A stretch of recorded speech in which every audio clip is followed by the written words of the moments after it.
ఇప్పుడు వాళ్ళందరినీ మళ్ళీ కన్విన్స్ చేయాల్సిన బాధ్యత మన ప్రభుత్వం పైన ఉంది. ఆ ప్రక్రియ ప్రారంభించాం, కానీ కొంచెం టైం పడుతుంది సార్.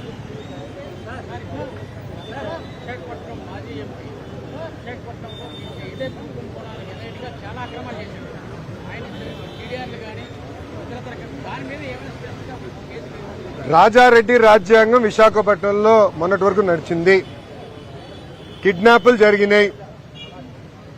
రాత్రి మనుషుల్ని పిలిపించి భూములు లాగేసుకున్నారు. ఉదాహరణ దసపల్ల భూములు, పోర్ట్లు కూడా లాగేసుకున్నారు. ఇదే విధంగా ఆ పేపర్లో కూడా వచ్చింది. ఇట్లా అడ్డగోలుగా చేశారు. ఇప్పుడు ఒక హీరోయిన్ వ్యవహారం ఎలా జరిగిందో కూడా మనం చూసాం. చూడండి ఒక్క ప్రభుత్వం ఎలా వివరించింది, ఒక మహిళని 18 రోజులు ఎలా బంధించారో చాలా స్పష్టంగా ఆమె కూడా నిన్న మీడియా ముందర వచ్చి చెప్తాం జరిగింది. ఇవన్నీ విచారించాలి.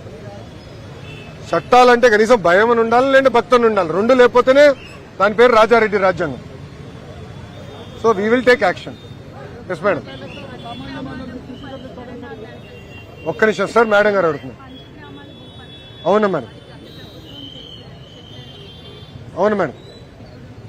పాదయాత్రలో అది నేను ఇచ్చిన హామీ నాకు బాగా గుర్తున్నది. చివరికి వచ్చినప్పుడు ఆ హామీ నేను ఇస్తాం కూడా జరిగింది.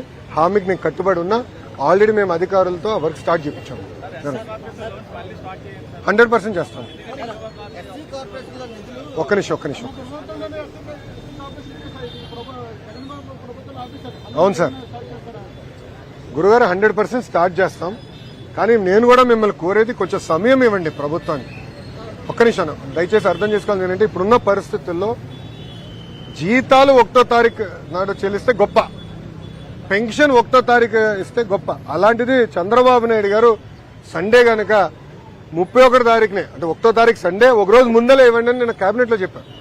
సో అన్ని సెట్ చేస్తున్నాం, వ్యవస్థలన్నీ సెట్ చేస్తున్నాం. ఎకనామిక్ యాక్టివిటీ క్రియేట్ చేయాలా, రోడ్లు కూడా వేయాలా, విశాఖపట్నానికి అభివృద్ధి పనులు చేయాలా, ఫ్లైఓవర్లు కట్టాలా, అండర్ పాస్లు కట్టాలా, అన్ని ఒక పద్ధతి ప్రకారం చేస్తాము. దాంట్లో